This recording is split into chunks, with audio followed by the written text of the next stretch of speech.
সুপ্রিয় বন্ধুরা, দেশ ও দেশের বাইরে যে যেখান থেকে দেখতেছেন সবাইকে জানাই আসসালামু আলাইকুম। এই মুহূর্তে আমি আছি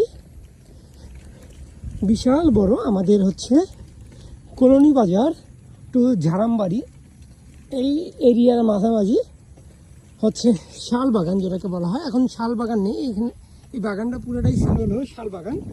এখন এখানে এই যে আকাশমণি গাছ, এই গাছগুলো সাধারণত আকাশমণি গাছ। এই গাছগুলো দিয়ে এখন আমাদের এই পুরো বাগানটা।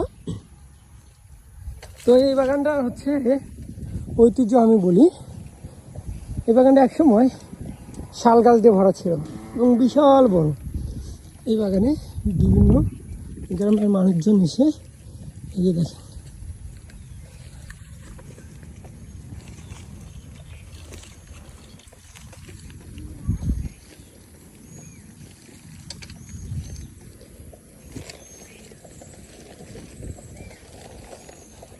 যেটা বলতেছিলাম, গ্রামের যে সকল বাড়িতে গ্যাস নেই, যারা মাটির চুলায় রান্না করে, ওই সব ঘরের ভাবিরা বা আপুরা, মা বোনরা সবাই এসে এখান থেকে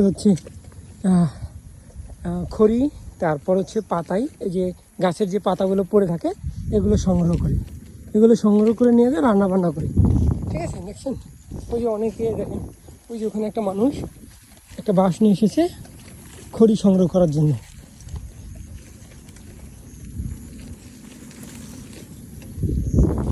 খড়ি সংগ্রহ করে তারপর পাতা ঝাড়ু দিয়ে নিয়ে যায়। এইভাবেই এই এলাকায় গ্রাম অঞ্চলের মানুষগুলো তাদের রান্নাবান্নার কাজে এইসব বাগানগুলোকে ইউজ করে। একসময় আমরাও করতাম। হ্যাঁ, আমাদের বাড়ি থেকে এটা আবার অনেক দূরে। আমি আমার ছোটো খালার বাড়িতে এই সাইকেল নিয়ে একটু গিয়েছিলাম, ওখান থেকে ফেরার পথে বাগান দিয়ে ঢুকেছি। এই সামনে মেইন রাস্তার ওই পাশে আবার শাল গাছের বাগান।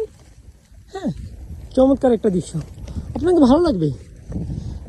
এখন এই এলাকায় যে আশেপাশে যত স্কুলগুলো আছে, স্কুলগুলোর বাচ্চাদেরকে এখানে নিয়ে পিকনিক খায়। হ্যাঁ, চমৎকার। গরু ছাগল এখানে ঘাস খায়, সরকারি জায়গা, বিশাল এরিয়া, বিশাল। যাই হোক, আমি এখন মেইন রাস্তায় উঠবো, আপনাদেরকে দেখাবো। মেইন রাস্তা থেকে আরও দেখতে অনেক সুন্দর লাগে। দুই পাশে গাছ, মাঝখানে গাড়ি আসতেছে। আমি এই পাশ দিয়ে উঠে যাবো, যে বাচ্চারা স্কুলে যাচ্ছে। সুন্দর, এই দেখেন মেইন রাস্তাটা এত সুন্দর।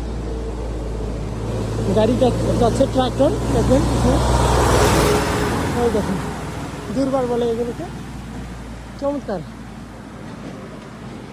এই যে এগুলো হলো শাল গাছ। হ্যাঁ, তো এখানেই আমি ভিডিওটা কেটে দিচ্ছি। সবাই ভালো থাকবেন। আসসালামু আলাইকুম ওয়া রাহমাতুল্লাহি ওয়া বারাকাতুহু।